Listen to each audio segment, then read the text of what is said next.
Cet outil, c'est un répertoire national des crédits. Créer un répertoire national du crédit. Un véritable répertoire national du crédit.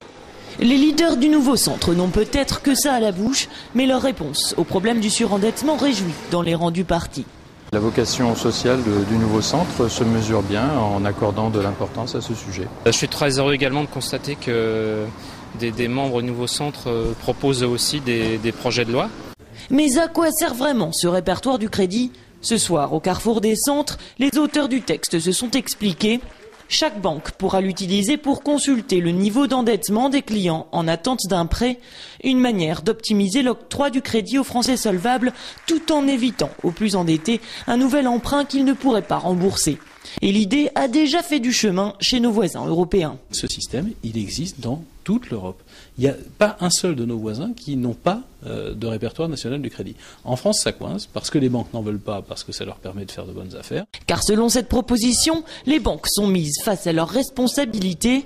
Pas question pour elles d'exiger leurs créances en cas de défaut de paiement si elles n'ont pas consulté le fameux répertoire. Mais pas question non plus pour les familles bénéficiaires des minima sociaux de se voir interdire l'accès au crédit. Il faut aussi qu'à travers les dispositifs sur le crédit, nous mettions en œuvre des moyens, notamment par le microcrédit, qui permettent aux familles qui aujourd'hui n'ont pas accès à ce crédit et donc à une consommation de pouvoir y avoir accès. Donc c'est protéger d'une part et permettre l'accès pour celles et ceux qui n'y ont pas accès. Aujourd'hui, près de 700 000 personnes sont prises au piège du surendettement en France, des chiffres qui progressent à une vitesse vertigineuse. 30% de dossiers supplémentaires ont été déposés en un an.